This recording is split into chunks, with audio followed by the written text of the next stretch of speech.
अभिनेत्री दिशा पटानी हिच्या घरावर गोळीबार झाला। पण नेमका हा गोळीबार का झाला हे तुम्हाला माहिती आहे का? आजच्या व्हिडिओमध्ये आपण तेच पाहूया। नमस्कार, मी युवराज चव्हाण आणि तुम्ही पाहत आहात देवगिरी मराठी।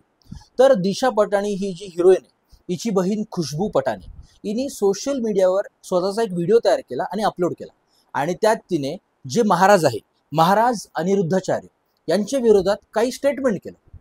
आता हा व्हिडिओ काय होता, तर अनिरुद्धाचार्य जे महाराज आहे त्यांनी त्यांच्या सत्संगमध्ये असं स्टेटमेंट केलं की आजकालच्या ज्या 25 वर्षांच्या मुली आहेत ह्या लिव्ह इन मध्ये राहतात, पण लिव्ह इन मध्ये येण्या अगोदर या मुली 4 ठिकाणी तोंड मारून आणल्या असतात। आता हे स्टेटमेंट महाराजांचं त्यांनी केलं। आता या स्टेटमेंटला खुशबू पटानीने वैयक्तिक घेतला आणि व्हिडिओ अपलोड केला की तुम्ही महाराज आहात, तुम्ही तुमचं काम करा, पण तुम्ही स्त्री जातीला असं बोलू शकत नाही, तुम्ही तिचा अपमान करताय। आणि हा व्हिडिओ तिने अपलोड केला। पण हा व्हिडिओ अपलोड केल्यानंतर समाजामध्ये याच्या तीव्र प्रतिक्रिया आल्या आणि त्या प्रतिक्रिया अशा आल्या की सनातनी लोकांनी, कट्टर हिंदू लोकांनी या महाराजांच्या शिष्यांनी तिला ट्रोल करायला सुरुवात केली। आणि त्याचबरोबर ट्रोलर्सनी असं सांगितलं की या खुशबू पटानीने अनिरुद्धाचार्य महाराजांबरोबरच जे प्रेमानंद महाराज यांचा देखील अपमान केलाय।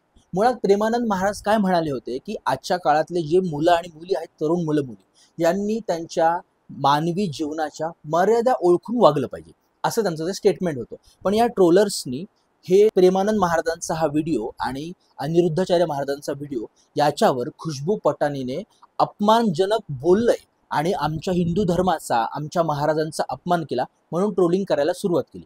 आणि याच्याच रागातनं गोल्डी ब्रार जो कुख्यात गुंड आहे याच्या दोन माणसांनी उत्तर प्रदेशमध्ये बरेली जे आहे त्या ठिकाणी दिशा पटनीच्या घरावर गोळीबार केला।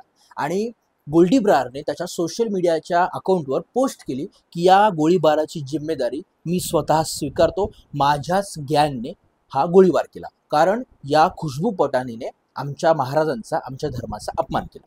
यानंतर खुशबू पटानीच्या वडिलांनी सरेआम सोशल मीडियावर येऊन आमचा कोणाचा अपमान करायचा काही हेतू नव्हता असा व्हिडिओ देखील अपलोड केला आणि उत्तर प्रदेश शासनाकडे आमच्या सुरक्षेची हमी मागितली।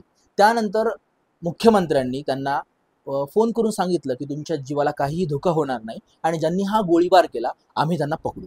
त्यानंतर पोलिसांची एक विशेष टीम त्यांना पकडण्यासाठी गेली आणि गाझियाबाद या ठिकाणी हे ज्यांनी या गोळीबार केला होता ह्या 2 लोकांना पकडण्यात आलं। या लोकांना पकडताना पोलिसांनी अशी माहिती दिली आहे की पोलिसांमध्ये आणि या 2 लोकांमध्ये चकमक झाली आणि या चकमकीत या 2 लोकांचा एन्काउंटर झाला।